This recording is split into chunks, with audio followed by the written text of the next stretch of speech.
Yo, people, what's going on? It's your boy. I'm back again with another one. This is going to be, of course, the player ratings for the Brentford v Arsenal game. Brentford nil, Arsenal 1. Listen, it was a brilliant performance. I say that to say this. Never easy going to Brentford. It's never easy going up against a Thomas Frank side. Very well coached, very well drilled. They're obviously playing at home.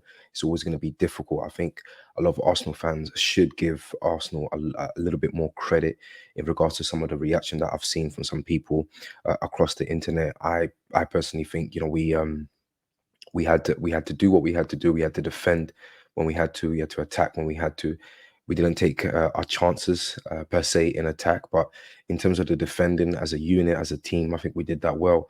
And to come out of the GTEC Stadium, not conceding a goal is very good. So yeah, so without further ado, let's go into it, people. Player ratings. And of course, we're going to start off with the man, the myth, the legend, Aaron Ramsdale, coming back into the fold, of course, being out in the cold. I knew he was going to play this game. It's that simple. And I think he didn't disappoint. He saved when he had to. He distributed the ball very well. I thought as though we saw some of that old school distribution, finding these players higher up the pitch with his feet. And clean sheet, most important of all. So he gets an 8 for me, Aaron Ramsdale. Moving on to that back line, Ben White. I think Ben White is one of those players where, as I always say, week in, week out, he's going to give you solid performances. I felt we could have potentially used him a little bit more in terms of attacking an attacking sense, but defensively and just keeping the ball moving, finding these teammates, working with his teammates was always good to see. So Ben White gets a 7 for me. Tomayasu, we see him playing in the centre back role in this game. Normally he's always on a flank, either playing left back or right back. But look, it is what it is. Clearly, he can play everywhere across that back line, and I thought he was brilliant in this game. I thought he defended like a G. One-on-ones, aerial battles, and all of this stuff. At times, a few nervy moments, but all in all, you can excuse that. Bearing in mind, he doesn't play there week in, week out, so he gets an 8 for me, Tomoyasu. Gabriel, the man, listen, that's the El Capitan. Do you understand? He's my man of the match, first and foremost. He's gonna get a 9 for me because I feel as though without Gabriel, even when it comes to Premier League games, like we are doomed. We are literally doomed. I know we got Saliba and he's a Rolls Royce of a defender.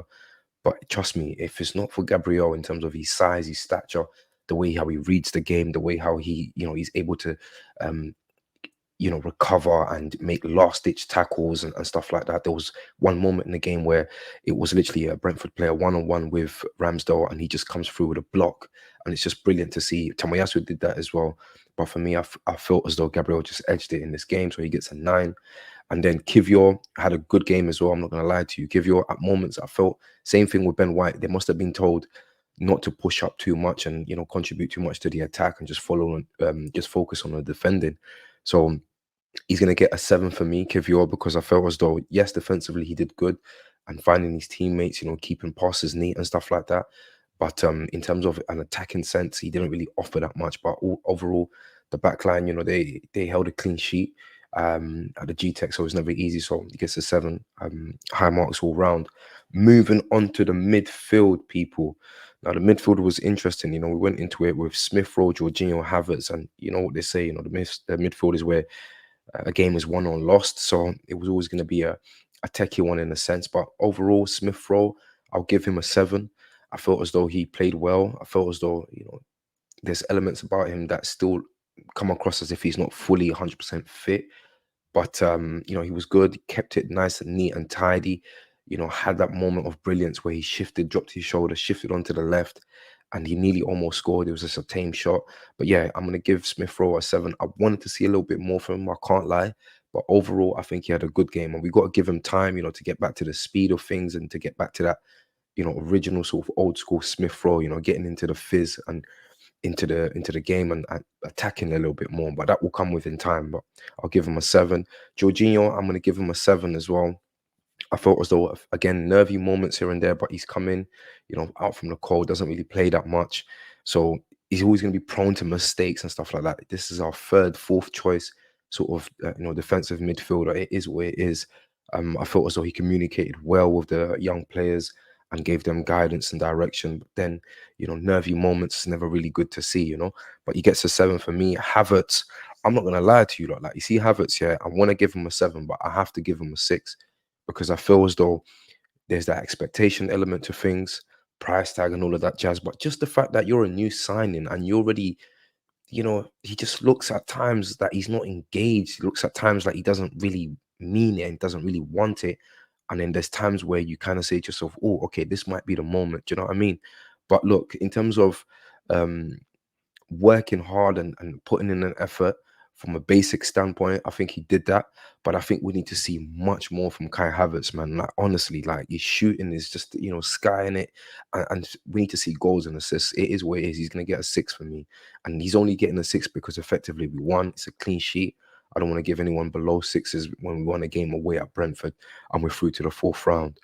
And then moving on to the front three, we had a front three of Sago Jr., a debut for Sago Jr., Mikel giving a young G his debut. We had Nketiah leading the line and then Nelson. Sago Jr., again, for me, he's going to have to get a 6 because I felt as though the speed of the game was a bit too much for him. He kept things neat, kept things tidy. He was holding the width as much as he possibly could and stuff like that and trying to help out and trying to make connections with his teammates. But overall, it was weird because you're so used to seeing Saka playing that position for Arsenal and it's just like raw. Like it was a massive, do you know what I mean? But big up to the young boy, may it continue in terms of his development and so forth. I'm just gonna have to give him a 6. I don't think he had any effect whatsoever or any impact whatsoever in this game, but he played all right. He played okay for a debut, kept things tidy and so forth. Nketiah for me, I'm not gonna lie to you, lot. Like as I said, I feel like I shouldn't give anyone below a 6. But for me, I'll stick to a 6 because effectively, again, we won and he worked hard. But yeah, it's just like this game, it just kind of solidified, my thinking. And when it comes to Nketiah, he's just not the guy to lead the line. I don't know what it is, man. Like that assist for Nelson, that's what he should have done in a North London derby. You had Fabio Vieira right there and more or less in the same position. And I think that's why yesterday he passed because he would have obviously, looked at the feedback, he would have looked at all of the information that was told to him, and he decided to pass this time round. But for me, I'll be honest, Nketiah, he's going to get a 6. I feel like to give him a 5, but he'll get a 6 to both. In terms of the other players, of course, all of the players that came on to the pitch, we saw Mikel rotating well, given a run out to some of the more fringe players of the squad. And of course, some of the first teamers coming back in as well. So you can see here's Zinchenko. He came on the 69th minute for Ben White. And I felt as though Zinchenko, he had a little mad moment where he it was a loose pass, and Brentford, they went on the attack, and anything could have happened from there. But the player skied it. I can't remember who shot the ball, but he skied it. So for that, I'm gonna give him a 5. I felt as though he did he did well. He came in, fresh legs and all of that jazz. But in terms of from an attacking standpoint, found one or two good passes, but then that mistake there could have cost us, So he gets a 5 for me. Odegaard coming on a 82nd minute. I feel as though he didn't really do much, didn't impact the game. A few free kicks here and there, so he gets a 6 for me. Gabriel Jesus, 68th minute, played a little bit more. Again, he gets a 6 for me. Cedric Suarez coming back in, and then Nenny coming back in. So these are two players we haven't seen for a very long time, getting a run out again in this game, in this competition. Both of them would just get a standard 6 for me, I'll be honest. It was good to see Elneny. I think Elneny still has something to offer in terms of a depth aspect of things. If we go, further on in these sort of lesser competitions, Carabao Cup, FA Cup, he's definitely going to have a say there. He's definitely going to have something to offer in that sense.